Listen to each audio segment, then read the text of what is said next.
En 2002, Serge Rivet avait publié une étude montrant que le cerveau est doté d'un système immunitaire inné semblable à celui du reste du corps.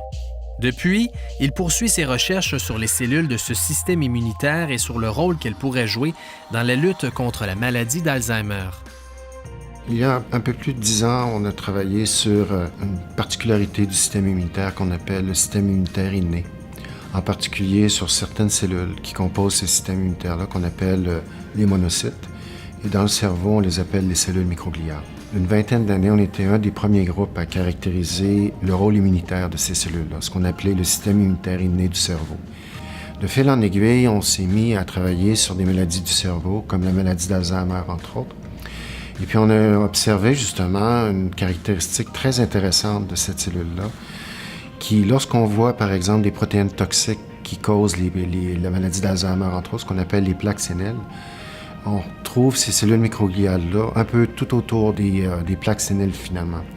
Ça forme une espèce de fleur qui entoure, si vous voulez, les plaques séniles.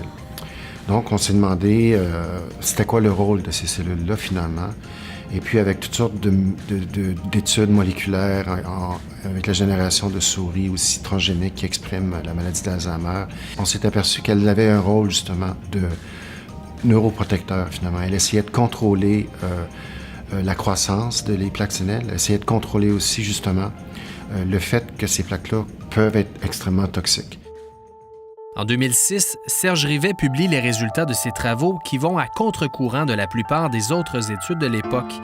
Il y affirme que les cellules microgliales ont un rôle bénéfique pour empêcher le développement de la maladie d'Alzheimer en contribuant à éliminer les protéines bêta-amyloïdes dont l'accumulation anormale forme les plaques séniles.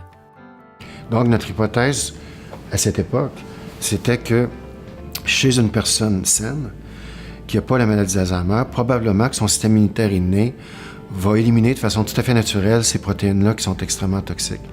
Tandis que chez une personne qui va être atteinte de maladie d'Alzheimer, eh bien, ce mécanisme de défense naturel-là n'existerait pas ou n'existerait pas bien.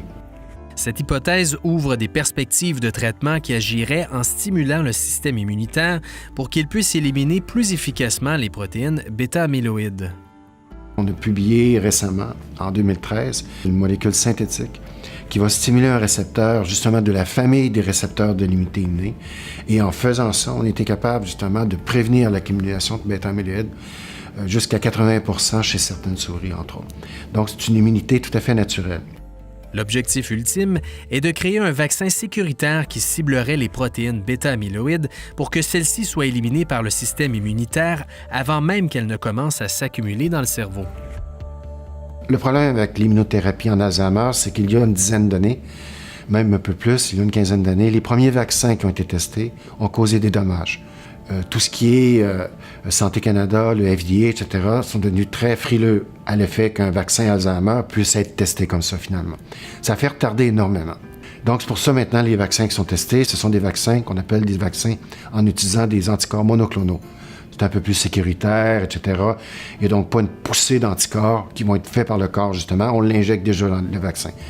Moi, je ne pense pas que ça va être efficace. Je pense que ça prend vraiment un vaccin actif, comme la grippe, adjuvanté, et justement qui va être capable justement de produire sur 2 angles des anticorps de façon naturelle et aussi une stimulation de l'immunité innée afin d'éliminer la protéine par les monocytes ou les cellules microgliales.